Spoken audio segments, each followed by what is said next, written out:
the smoke curling from my chimney on that freezing January morning in Boulder, Colorado, was about to trigger the most absurd legal battle of my life. I was sitting in my living room, enjoying the warmth of my recently installed wood stove while working on my laptop, when I heard the aggressive knock on my door. The kind of knock that immediately puts you on edge because it carries that particular rhythm of someone who thinks they have authority. I set down my coffee and walked to the front entrance, already feeling my shoulders tense. Standing on my porch was Patricia Hendricks, the president of the Meadowbrook Hills Homeowners Association, flanked by two other HOA board members I recognized from the monthly newsletters that constantly flooded my mailbox with new regulations. Patricia was in her late 50s, with that distinctive haircut that seemed mandatory for women in her position, perfectly highlighted blonde hair cut in sharp angles that somehow defied both gravity and common sense. She wore a cream-colored pantsuit despite the 10-degree weather, and her lips were pressed into a thin line of disapproval. "Nathan Anderson," she said, not as a greeting but as an accusation. "We need to discuss your illegal installation immediately." I blinked, genuinely confused. "I'm sorry. What illegal installation?" "The wood-burning stove," she said, gesturing dramatically toward my roof where a thin stream of smoke rose peacefully into the winter sky.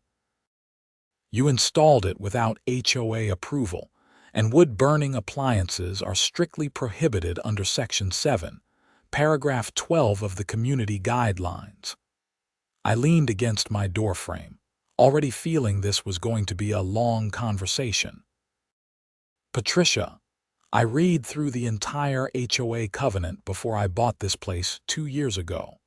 There's nothing in there about wood stoves. The only thing mentioned is that fireplaces have to be maintained properly, which mine is." Her face flushed red. "Wood stoves create smoke pollution.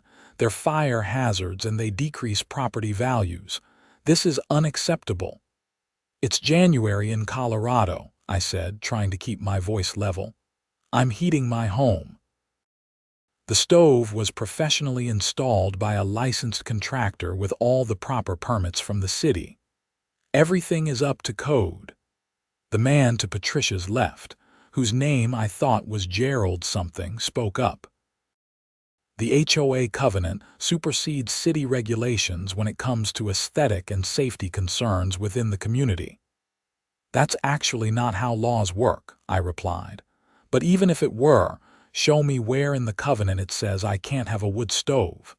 Patricia's jaw clenched. "We're updating the guidelines to explicitly prohibit them. The vote was passed last month at the board meeting."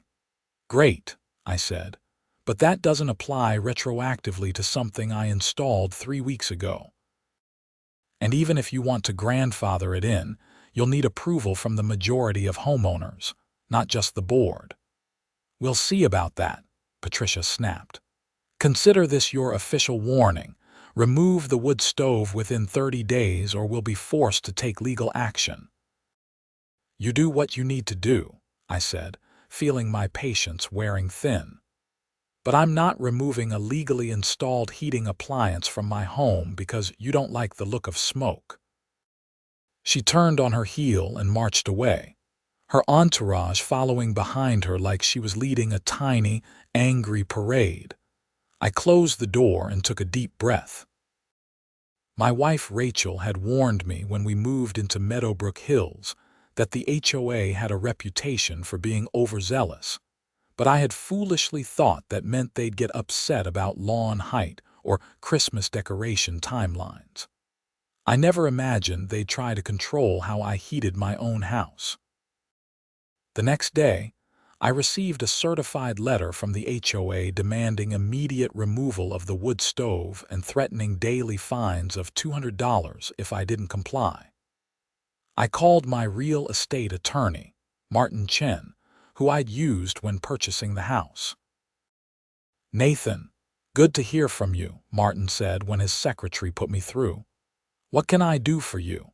I explained the situation, reading him the relevant passages from the HOA letter. He was quiet for a moment. "Do you have your installation permits handy?" Yes, everything was done by the book. I used Frontier Hearth and Home, they're licensed, insured, the whole deal. The city inspector signed off on everything. And you've checked the original HOA covenant you signed when you bought the house, multiple times now. There's nothing about wood stoves specifically. There's a section about maintaining chimneys and fireplaces, and a general clause about not creating nuisances, but nothing that would prohibit this. Martin hummed thoughtfully. The issue is that HOAs in Colorado have pretty broad authority to create new rules.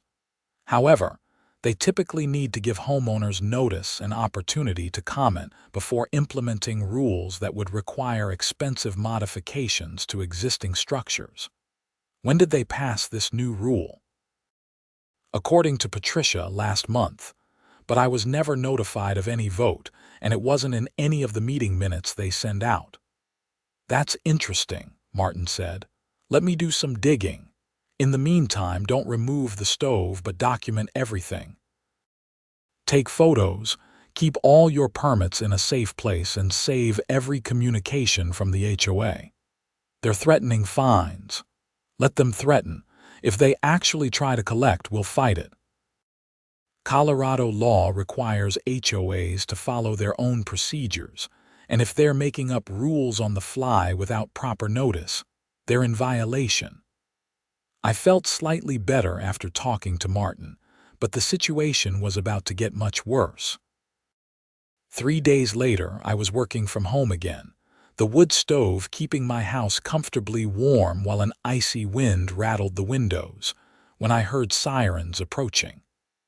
I looked out my front window and felt my stomach drop. A Boulder County Sheriff's patrol car was pulling up to my house, followed by a fire truck. I walked outside, my heart pounding as a deputy sheriff got out of his vehicle. He was young, probably in his late 20s, and he looked somewhat uncomfortable. "Are you Nathan Anderson?" he asked. "Yes, what's this about?" "We received a report of an illegal fire hazard at this address. I need to inspect your property." "A report from who?" He glanced at his notes. "The Homeowners Association. They claim you have an unpermitted wood-burning stove that poses a danger to neighboring properties." I took a deep breath, trying to control my anger. "The stove is fully permitted. I have all the documentation inside. Let me get it for you." "I'll need to come inside," he said. "Of course." I led the deputy into my house, where the fire truck crew was already unloading equipment. The fire chief, a stocky man in his 50s with graying hair and weathered features, followed the deputy inside. His name tag read Chief Morrison. "This the stove in question?" Chief Morrison asked, walking over to where my wood stove sat in the corner of my living room, properly installed on a stone hearth with appropriate clearances from all walls. "Yes, sir," I said, grabbing my folder of permits from my desk drawer. "Here's all the documentation. It was installed by Frontier Hearth and Home 3 weeks ago, inspected and approved by the city." Chief Morrison took the papers and reviewed them carefully while the deputy looked around awkwardly. The fire chief walked around the stove, checking the clearances, examining the pipe that ran up through my ceiling, and even opening the door to look at the fire burning inside. After what felt like an eternity, he looked up at me. "This is one of the best installations I've seen in a residential property. Who did you say did the work?" "Frontier Hearth and Home." "Good outfit," he nodded. "They do quality work." He turned to the deputy. "There's no violation here. This is completely legal and, frankly, safer than most of the gas fireplaces in this neighborhood." The deputy looked relieved. "You're sure?" "Absolutely. This is a modern EPA-certified wood stove, properly installed with correct clearances, double-wall stove pipe, the works." There's no fire hazard here whatsoever. He turned to me. Sir, I apologize for the intrusion. We have to respond to all reports, but whoever called this in wasted everyone's time. It was the HOA president, I said. Patricia Hendricks. She's been harassing me about this stove since I installed it. Chief Morrison's expression darkened. Patricia Hendricks from Meadowbrook Hills. You know her. Unfortunately, she's called in false reports on 3 other properties in the last year. Usually it's complaints about fire pits or outdoor heaters. He shook his head. This is the first time she's gone after someone's primary heating source, though. The deputy made some notes. Chief, do you want to file a report about the false complaint? I think I need to have a conversation with Miss Hendricks about proper use of emergency services, Chief Morrison said. His tone suggested it wouldn't be a pleasant conversation. After they left, I immediately called Martin to update him on what happened. They called the cops on you. Martin sounded genuinely shocked. That's escalation. The fire chief confirmed everything is legal and safe. He actually said it's safer than the gas fireplaces most of the neighborhood has. That's good, very good. Make sure you get a copy of the fire department's report. That'll be useful if this goes to court. You think it'll go that far, Nathan? They called the sheriff on you. The HOA president filed a false report with emergency services because she didn't like your heating choice. Yes, I think this might go further. People like Patricia Hendricks don't back down easily, especially when they've been publicly contradicted by authorities. He was right.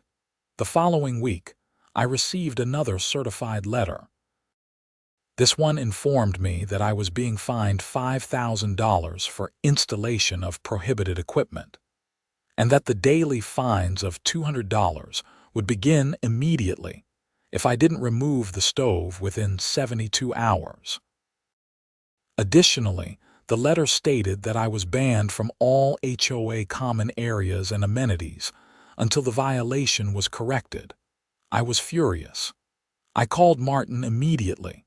They can't just ban you from common areas, Martin said after I read him the letter. You pay HOA dues, you have a right to use the facilities. And as for the fines, they still haven't shown any legitimate basis for them. So what do? We file an injunction. I'll draft something today and we'll get a hearing scheduled as soon as possible. In the meantime, I want you to reach out to your neighbors. See if anyone else has had problems with Patricia and the board. If we can show a pattern of harassment or abuse of power, it strengthens our case. Taking Martin's advice, I started talking to my neighbors. I walked down my street that Saturday afternoon, knocking on doors and introducing myself properly for the first time since moving in. I'd waved at people, made small talk while checking mail, but I'd never really engaged with the community. The response was eye-opening. My immediate neighbor to the left, an older gentleman named Robert who'd lived in Meadowbrook Hills for 15 years, invited me in for coffee when I mentioned why I was going door to door. Patricia Hendricks is a tyrant, Robert said, shaking his head. She's been president of the HOA for 6 years now, and every year it gets worse. Started out reasonable enough, making sure people kept their yards nice, organizing community events. But somewhere along the way, she started treating this place like her personal fiefdom. Has she gone after you for anything? I asked. 2 years ago, my wife wanted to plant a vegetable garden in our backyard. We got approval from the Architectural Review Committee, followed all the guidelines about fencing and visibility from the street. 3 weeks after we planted everything, Patricia showed up and said the committee had made an error and we needed to remove it because vegetable gardens weren't in keeping with the aesthetic vision of the community. What did you do? We fought it for about a month, but eventually we gave up. It wasn't worth the stress and they were threatening fines. We just planted some ornamental shrubs instead, but I've always regretted not standing up to her. I talked to 6 more households that afternoon. Each one had a story. The Rodriguez family had been fined for parking their work van in their driveway overnight. The Chens had been threatened with legal action for installing solar panels, even though Colorado has a solar rights law that specifically prevents HOAs from prohibiting them. A young couple, the Martins, had been harassed about the color they painted their front door, even though the color was on the pre-approved list. By the time I got home, I had a clear picture. Patricia Hendricks ran the HOA like her personal kingdom, and the other board members either agreed with her approach or were too intimidated to challenge her.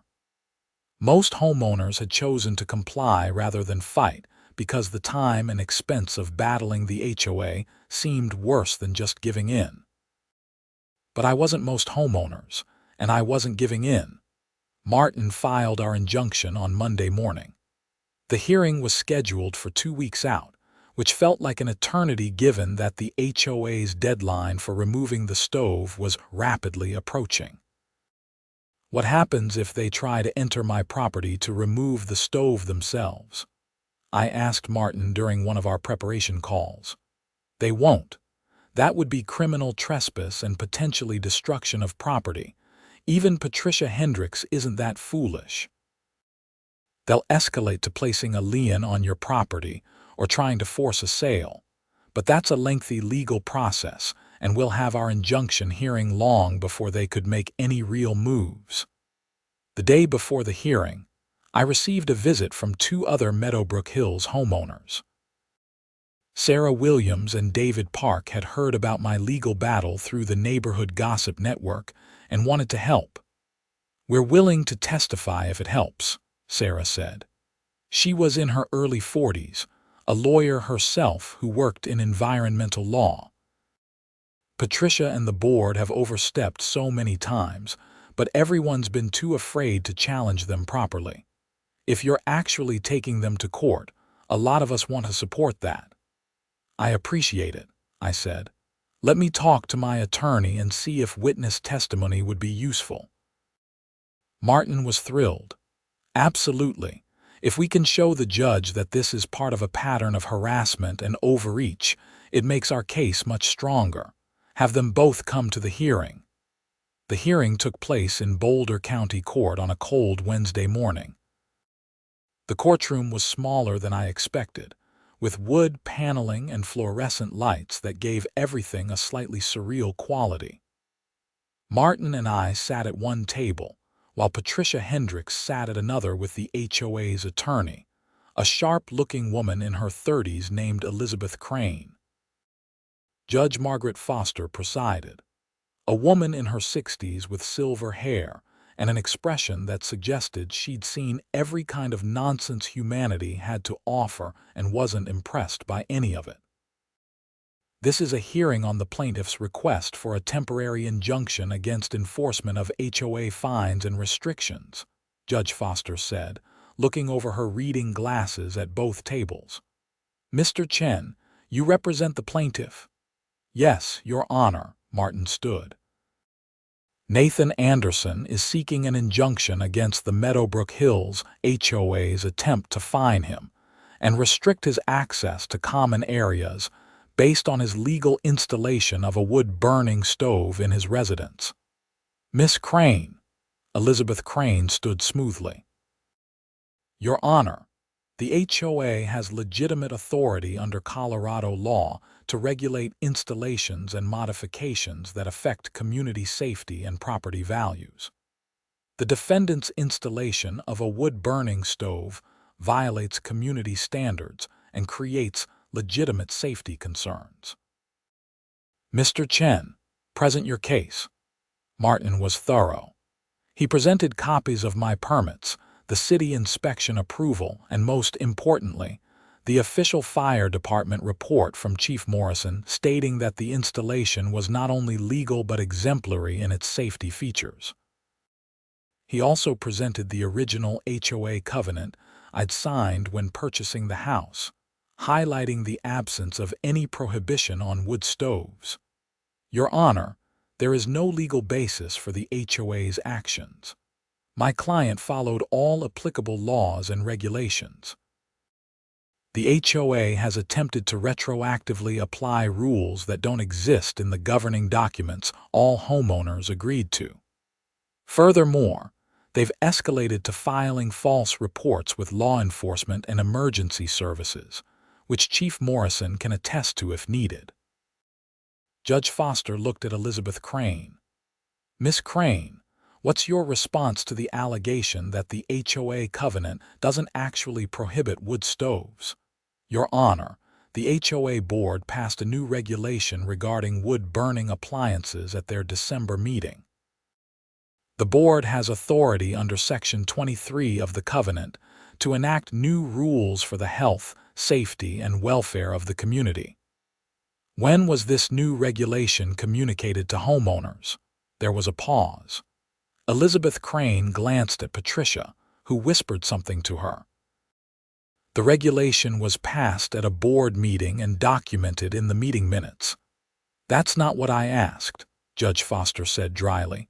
When were homeowners notified of this new rule? Another pause. The meeting minutes are posted on the HOA website. Were homeowners directly notified that a rule was being proposed that would require them to remove existing installations from their homes? The meeting was open to all homeowners, Elizabeth said, but her tone had lost some of its confidence. Martin stood.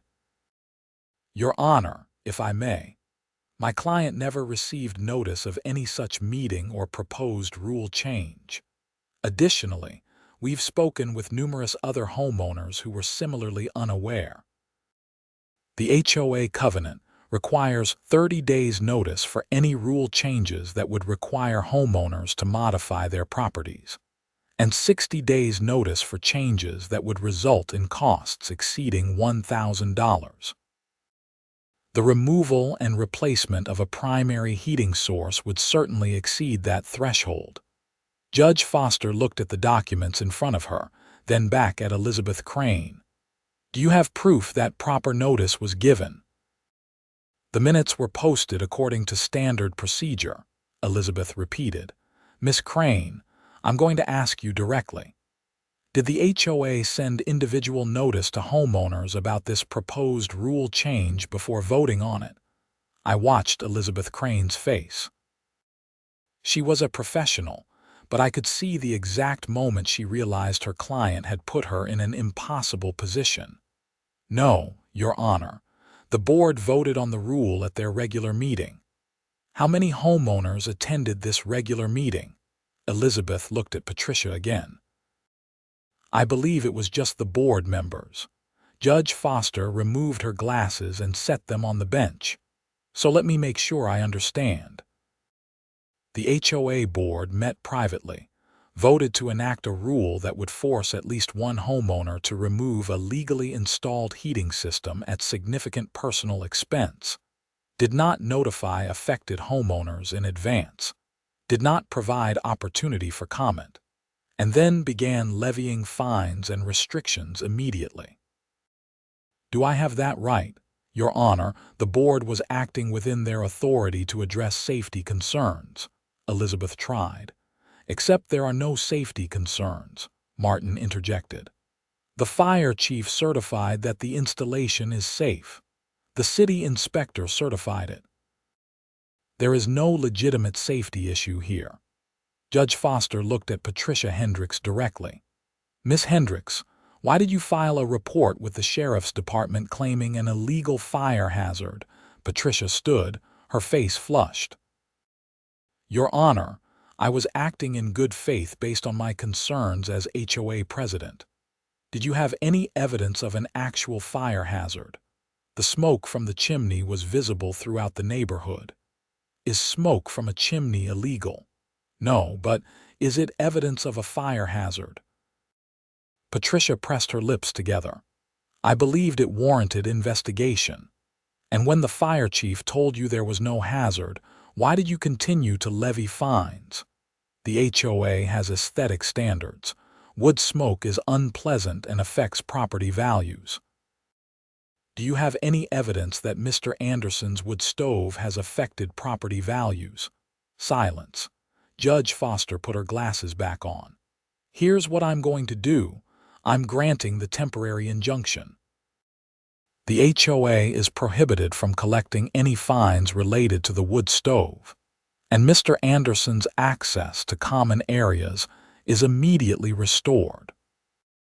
Furthermore, I'm ordering the HOA to provide proper notice to all homeowners if they wish to pursue any rule changes regarding heating systems, with a minimum 60-day comment period. Miss Hendricks, I'm also referring your false report to the Sheriff's Department to the District Attorney's Office for review. Filing false reports with emergency services is a crime, even if you're an HOA president. Patricia's face went white. This injunction will remain in place pending a full hearing on the matter, which I'm scheduling for. She checked her calendar. March 15th. Both parties will have time to prepare more complete arguments, but let me be clear, Miss Crane, your clients need to follow the law.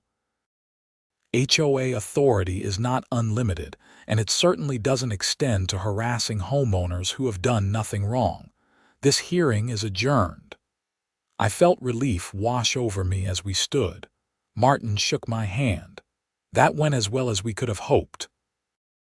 As we left the courtroom, Patricia Hendricks stormed past us without making eye contact, but Elizabeth Crane stopped. Mr. Anderson, she said quietly. For what it's worth, I advised my client against this course of action. She insisted the board had authority. I appreciate you saying that, I replied. I suspect we'll be in touch before the March hearing. This might be something we can settle without further litigation.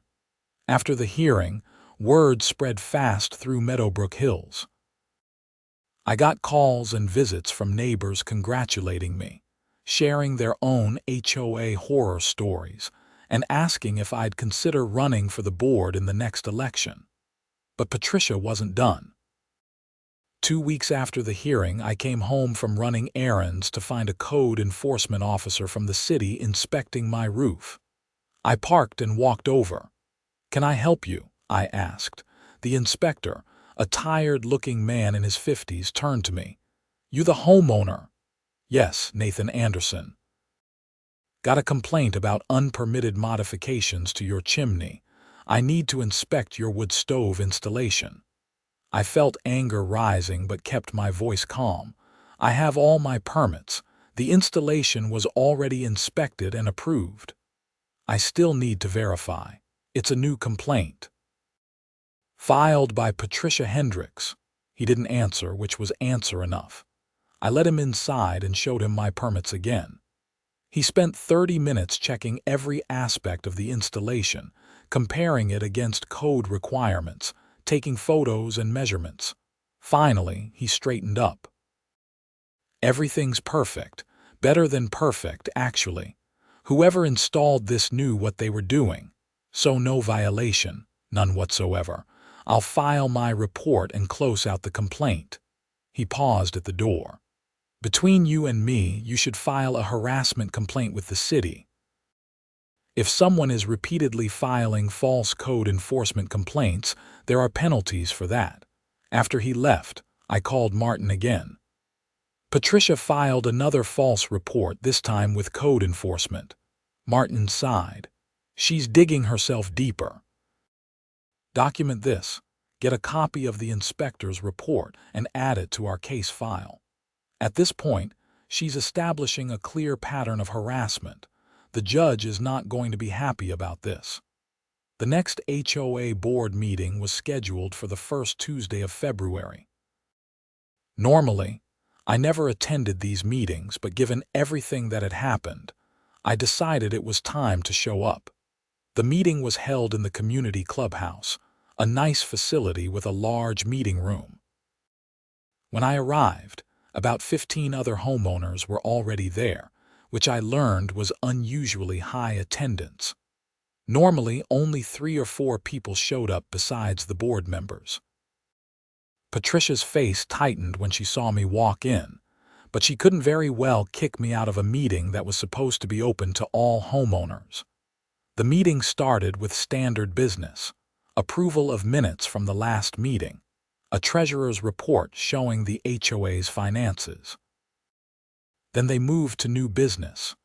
The first item, Patricia said, her voice tight, is the ongoing situation with code violations at 2847 Maple Drive. That was my address. I raised my hand. Point of order. There are no code violations at my property. Both the fire department and city code enforcement have confirmed everything is legal and up to code. Several other homeowners murmured agreement. Patricia's face flushed. The HOA has the authority to maintain community standards regardless of what city inspectors say. Sarah Williams, the environmental lawyer who'd offered to testify at my hearing, spoke up from across the room. Patricia, the judge specifically ordered you to stop harassing Nathan about his wood stove. Are you really going to violate a court order in front of 15 witnesses? I'm not violating anything, Patricia snapped. I'm simply bringing up community business. Then let's make this official, Robert, my elderly neighbor, said. He stood up slowly. I move that the board drop all complaints and actions against Nathan Anderson regarding his legally installed wood stove. Second, said David Park immediately. Patricia looked furious. That's not how this works. The board makes decisions, not the general membership. Actually, Sarah said, pulling out a copy of the HOA bylaws. According to Article 9, Section 4, homeowners can bring motions to override board decisions with a 2/3 majority vote of members present at a meeting. This is a properly made motion. You need to allow a vote. I watched Patricia's jaw clench. She looked at the other board members, but they seemed uncertain. Gerald, the man who'd come to my door with her initially, actually looked relieved. Fine, Patricia said. All in favor of the motion. Every hand in the room went up except Patricia's and one other board member. Motion carries, Sarah said. Now I have another motion. I move for a vote of no confidence in Patricia Hendricks as HOA president. The room went silent. This was escalation. You can't do that, Patricia said, but her voice wavered. Article 12, Section 2, Sarah continued calmly. Any board member can be removed by a majority vote of homeowners for conduct detrimental to the community. Filing false police reports, violating court orders, and harassing homeowners over legal installations seems pretty detrimental to me. Second, said at least 3 voices simultaneously. The vote wasn't even close. 18 homeowners were present, and 16 voted to remove Patricia as president. Only she and one loyal board member voted against. Patricia stood, grabbed her bag, and walked out without another word. The meeting continued with Gerald nervously taking over as temporary chair. After the meeting, several neighbors approached me. Thank you for fighting this, Robert said, shaking my hand. You did what a lot of us should have done years ago. I just wanted to heat my house, I said, still processing what had just happened. But Patricia's removal from the board wasn't the end of it. 2 days later, I got a call from Martin. Nathan, I need you to come to my office. Something's come up. When I arrived, Martin looked serious. The district attorney's office contacted me. They're filing charges against Patricia Hendricks for the false reports. That, and something else they uncovered during their investigation. Apparently, when they started looking into Patricia's conduct as HOA president, they found some financial irregularities. The DA thinks she's been embezzling HOA funds. I sat down heavily. How much? They're not sure yet, but preliminary estimates suggest over $100,000 over the past 3 years. Small amounts from various budget lines, landscaping funds that didn't match actual expenses, clubhouse maintenance charges that never got performed. She was good at hiding it, but once they started looking, the pattern was clear. That's why she was so aggressive about maintaining control, I said, understanding dawning. She needed to stay in charge to keep anyone from looking too closely at the finances. Exactly. And your fight with her, the court case, the judge ordering scrutiny of HOA procedures, it all brought attention to the organization. The DA wants to know if you'd be willing to testify about her harassment campaign. It establishes consciousness of guilt, shows she was trying to intimidate someone who was starting to ask questions and challenge her authority. Of course, I'll testify. The next few weeks were a whirlwind.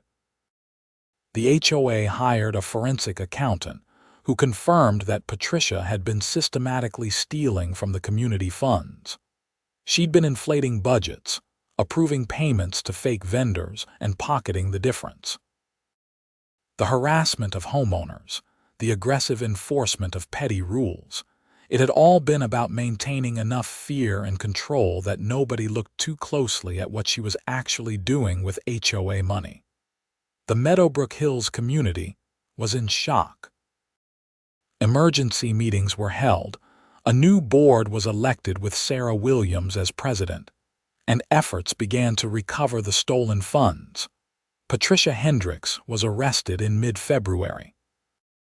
I wasn't there, but I heard from neighbors that she tried to flee to her sister's house in Arizona before the warrant was served. The police picked her up at the Denver airport. The preliminary hearing was brief. The evidence was overwhelming. Patricia's attorney tried to negotiate a plea deal, but the DA wasn't interested in going easy. Embezzlement of that amount was a serious felony, and combined with the false reports and abuse of her position, Patricia was looking at significant prison time. The trial was scheduled for May. Martin prepared me to testify about the harassment campaign, how Patricia had used her authority to try to intimidate me into compliance, how she'd filed false reports to try to force me to remove a legal installation. But before the trial could begin, Patricia's attorney came back with a better plea offer. Patricia would plead guilty to embezzlement and filing false reports, agree to pay full restitution to the HOA, and accept a sentence of 5 years in prison with possibility of parole after 3. The DA accepted, probably because it saved the time and expense of a trial with an outcome that was never really in doubt. In late April, I sat in a courtroom again, this time as a witness prepared to give a victim impact statement on behalf of the HOA. The judge asked if anyone wanted to speak before sentencing. I stood. Your Honor, Patricia Hendricks used a position of trust to steal from her neighbors and harass anyone who questioned her authority. She filed false emergency reports that wasted public resources and could have put people in danger if actual emergencies were happening. She tried to force me to remove a legal, safe heating system from my home in the middle of winter. And she did all of this because she believed she was above the rules that applied to everyone else. I think the plea agreement is fair, and I hope she uses her time in prison to reflect on the damage she's done to what should have been a community, not her personal kingdom. Other homeowners spoke as well, detailing their own experiences with Patricia's abuse of power. The Chens talked about the solar panel fight. The Rodriguezes described being fined hundreds of dollars for parking violations that didn't actually violate any written rules.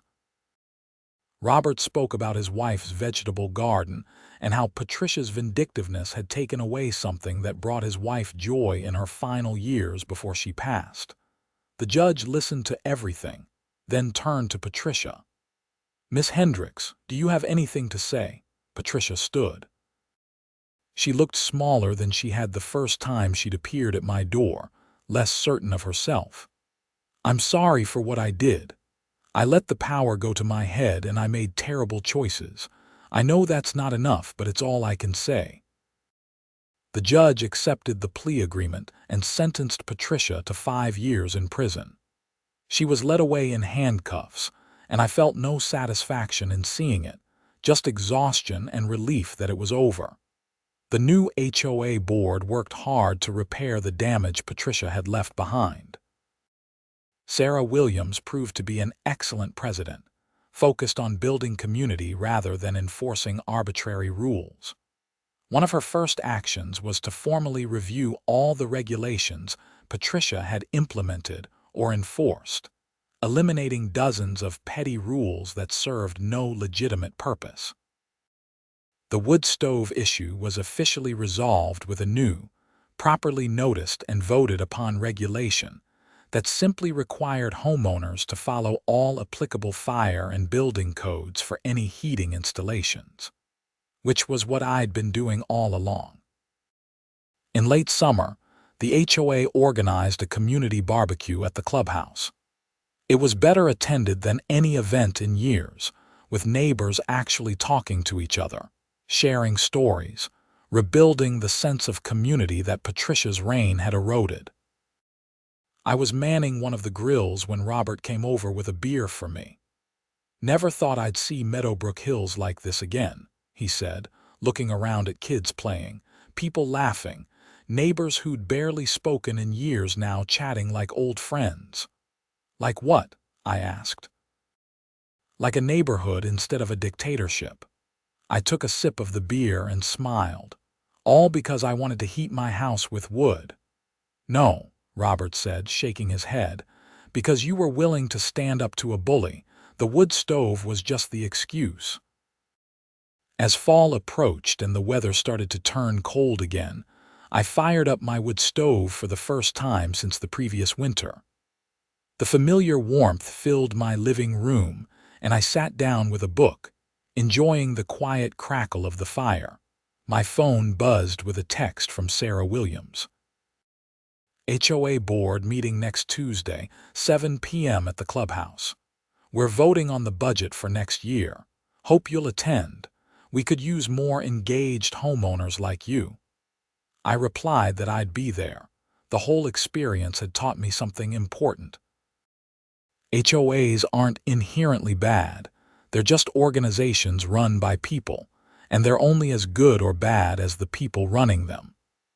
Patricia had used her position to serve herself, to feel powerful and to literally profit at her neighbor's expense.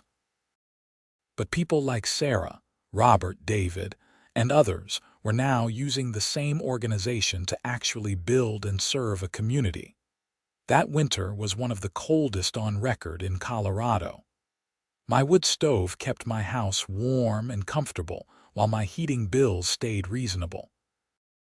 Several neighbors even asked me about my installation and ended up getting their own wood stoves installed, following the proper procedures and permits.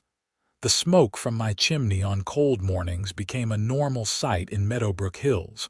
Nobody gave it a second thought. Well, almost nobody.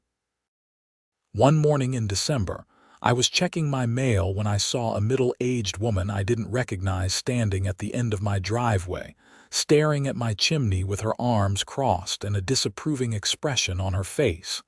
My stomach sank. "Here we go again." I walked over cautiously. "Can I help you?"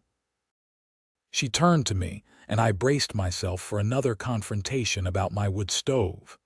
"Sorry," she said, her expression softening into a smile. "I was just admiring your chimney. My husband and I just bought the house 3 streets over, and we're thinking about installing a wood stove too. This looks like exactly what we want. Do you mind if I ask who did your installation?" I laughed, more from relief than anything. "Not at all. Let me give you their number. They do excellent work." As I went inside to grab a business card for Frontier Hearth and Home, I reflected on how different my life in Meadowbrook Hills had become in less than a year. I'd gone from a quiet homeowner who barely knew his neighbors to someone who'd helped take down a corrupt HOA president and rebuild a community. All because Patricia Hendricks had called the cops on my wood stove, and the fire chief had confirmed it was safer than the gas fireplaces she preferred. The irony wasn't lost on me. Patricia had tried to use authorities to intimidate me into compliance, but those same authorities had verified that I was right and she was wrong. Her attempt to leverage power had instead exposed her own misconduct and ultimately led to her downfall. Sometimes justice works in unexpected ways. The March hearing that Judge Foster had scheduled ended up being canceled. With Patricia facing criminal charges and the HOA officially dropping all complaints against me, there was nothing left to adjudicate. Martin sent me a final bill for his services, which the new HOA board voted to reimburse me for from the funds they'd recovered from Patricia's embezzlement. I tried to decline, but Sarah insisted. "You took the risk of fighting back when the rest of us were too intimidated," she said at a board meeting where they voted on the reimbursement. "If we'd all stood up sooner, Patricia never would have been able to steal from us for so long. The least we can do is make sure you don't pay attorney fees for doing the right thing." The vote was unanimous. I used some of that reimbursement money to buy a new cord of seasoned oak from a local supplier. Good firewood makes all the difference in how efficiently a wood stove operates, and I was committed to doing this right. My neighbor David Park started stopping by on cold evenings, bringing a six-pack of beer, and we'd sit in my living room with the wood stove radiating heat, talking about everything from work to politics to the Colorado Avalanche's prospects for the playoffs. It became a comfortable ritual, the kind of easy friendship that can only develop between neighbors who have been through something together. One evening in January, almost exactly a year after Patricia had first knocked on my door, David and I were sitting by the wood stove when he said something that stuck with me. "You know what the craziest part of all this is?" he said, watching the flames through the stove's glass door. "What's that? If Patricia had just left you alone, if she'd just let you have your wood stove without making it a federal case, she'd probably still be embezzling HOA funds today. She'd still be in charge, still be stealing from all of us, and we'd be none the wiser. Her need to control absolutely everything is what brought her down." He was right. Patricia's compulsive need to dominate and control every aspect of the community had been her undoing. She couldn't tolerate even one homeowner doing something she didn't personally approve of, even when that thing was completely legal. That intolerance had led her to escalate and escalate until she attracted exactly the kind of scrutiny that exposed her crimes. "Pride comes before the fall," I said. "Biblical wisdom for an HOA president," David laughed. "Who would have thought?" As winter turned to spring, Meadowbrook Hills continued to heal and improve. The new board implemented changes that actually made sense, like improving security lighting in the parking areas and organizing neighborhood watch meetings. They stopped worrying about whether someone's grass was a quarter-inch too long and started focusing on things that actually mattered to quality of life. Property values in the neighborhood actually increased, despite Patricia's dire warnings that my wood stove would crater the market. Or perhaps because of the improved community atmosphere, despite her predictions. I never did find out if Patricia served her full sentence or got out early. I didn't particularly care. She'd stolen years of peace and thousands of dollars from her neighbors. She'd harassed people over petty nonsense, and she'd faced consequences for it. That was enough for me. What mattered more was that Meadowbrook Hills had learned an important lesson about the dangers of letting any one person accumulate too much unchecked power, even in something as seemingly minor as a homeowners association. The new bylaws Sarah pushed through included term limits for board members, mandatory financial audits every year, and stronger requirements for transparency and homeowner input on major decisions. The neighborhood became what it should have been all along: a community of people who chose to live near each other and generally tried to be good neighbors, rather than a fiefdom ruled by arbitrary and self-serving regulations. My wood stove continued to heat my house efficiently and safely, producing that thin stream of smoke from my chimney that had started this whole saga. On the coldest nights, when the temperature dropped below zero and the wind howled down from the Rockies, I'd load up the firebox with split oak, adjust the air intake to get a good secondary burn going, and settle into my favorite chair with whatever book I was reading. The heat from a wood fire is different from forced air or baseboard heating. It's a radiant warmth that seems to sink into your bones, comfortable and primal in a way that connects you to thousands of years of human history. Our ancestors huddled around fires for warmth and safety. Something in our DNA still responds to that dancing flame and steady heat. I tried to explain this to Patricia that first day when she came to my door, but she hadn't been interested in listening. She'd already decided that wood stoves were unacceptable, probably because they represented something she couldn't control, something independent and self-sufficient that didn't rely on her approval. In the end, that was really what the whole conflict had been about. Not fire safety or property values or smoke pollution, but control.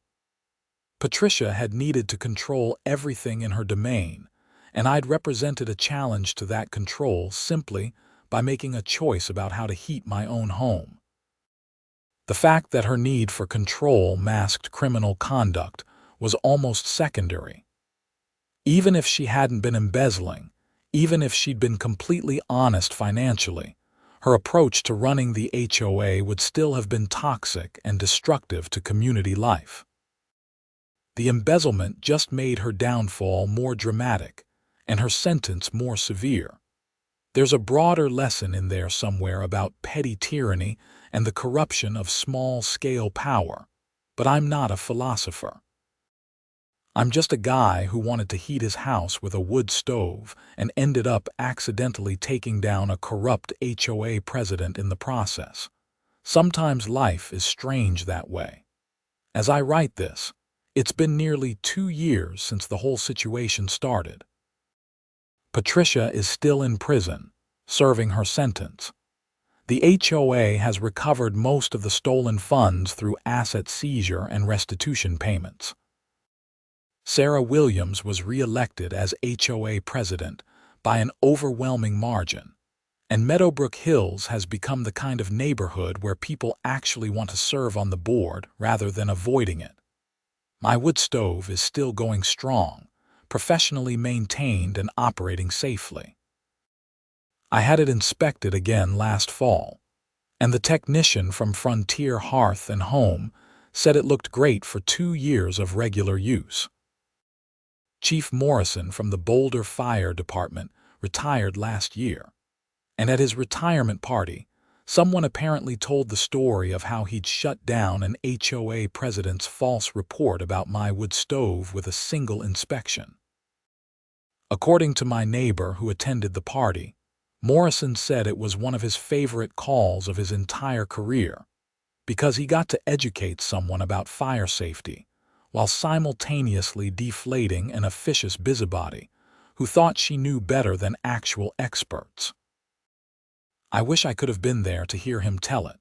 The broader community of Boulder has actually taken notice of what happened in Meadowbrook Hills. Several other neighborhoods have reviewed their HOA practices and implemented similar reforms to what Sarah pushed through here. The local newspaper did a feature article about HOA overreach and used my case as a primary example, though I declined to be interviewed, and they mostly relied on public records and interviews with other homeowners.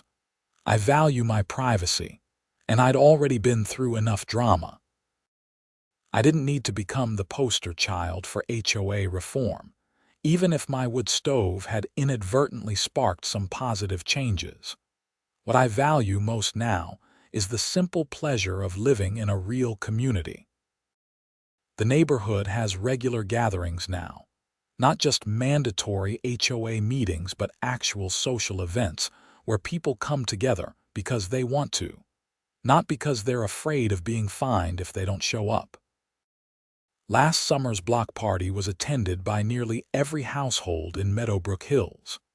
Kids ran around playing games, adults chatted and grilled burgers and hot dogs, and there was a genuine sense of warmth and connection that had been absent during Patricia's reign. Robert, my elderly neighbor, told me that evening that it reminded him of when he first moved to the neighborhood 15 years ago, back before Patricia became president and everything turned sour. "This is what I thought I was buying into when I chose Meadowbrook Hills," he said. "I'm just glad I lived long enough to see it come back." Those words meant more to me than any legal victory or vindication. Because ultimately, that's what the whole fight had been about. Not my right to have a wood stove, but everyone's right to live in a community that served its members rather than controlling them. The wood stove was just the spark that lit a much larger fire. As another winter approaches, I'm getting ready to lay in my supply of firewood again. I've got a good source now, a family-run operation up in the mountains that cuts and seasons red oak and maple. The wood burns clean and hot, perfect for Colorado winters. I'll fire up the stove when the first real cold snap hits, probably sometime in November.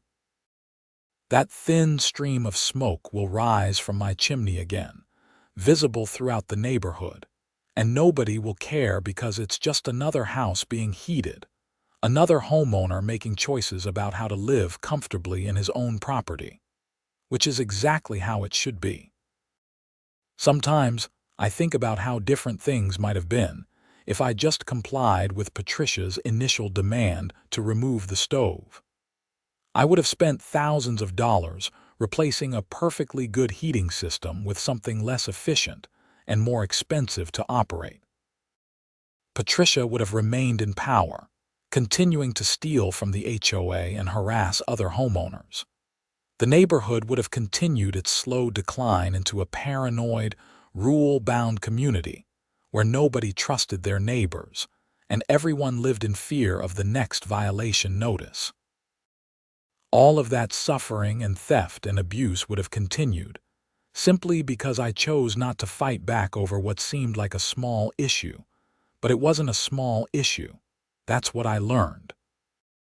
Every time we let petty tyrants get away with overreach, every time we comply with unreasonable demands just to avoid conflict, we enable more abuse down the line.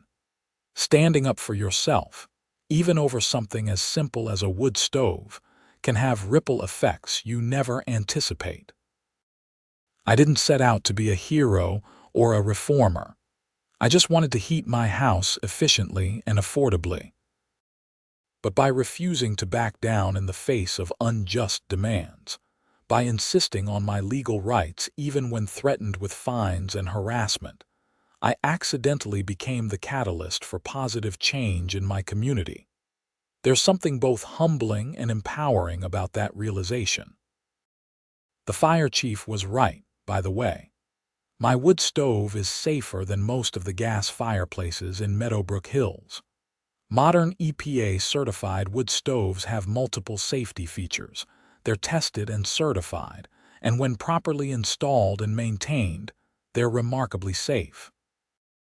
Gas fireplaces, by contrast, can develop carbon monoxide leaks, pilot lights can fail, and gas lines can rupture. Neither one is dangerous if properly maintained, but the idea that wood stoves are inherently hazardous while gas is perfectly safe is a myth.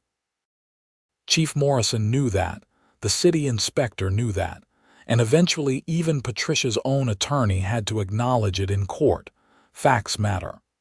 Expertise matters. And people in authority who ignore both, because they prefer their own prejudices create situations exactly like the one that unfolded in Meadowbrook Hills. I hope Patricia learned that lesson in prison, though I'm not optimistic. People who reach her level of entitled behavior rarely achieve genuine insight into their own failures. But maybe I'm wrong. Maybe spending years away from power and status has given her perspective. Maybe she'll come out a better person. Or maybe she'll just be bitter and resentful, convinced that she was the victim of a conspiracy rather than the architect of her own downfall. Either way, it's not my problem anymore. My problem now is deciding whether to try smoking a brisket this weekend or just grilling some chicken. The kind of problems I like having. As I sit here on a mild October evening, my wood stove cold but ready for when I need it, I'm struck by how normal everything feels now. The drama and conflict of 2 years ago seems distant, like it happened to someone else. I'm just a homeowner in a decent neighborhood with good neighbors and a functional HOA that actually serves its community, which is all I ever wanted in the first place.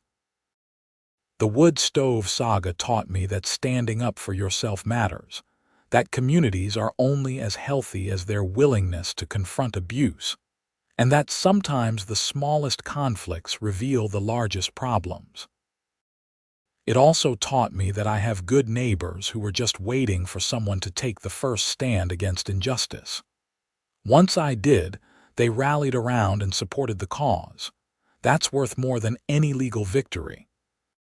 And it taught me that wood stoves, properly installed and maintained, are excellent heating sources that the fire chief himself vouches for, which is really all I was saying from the beginning.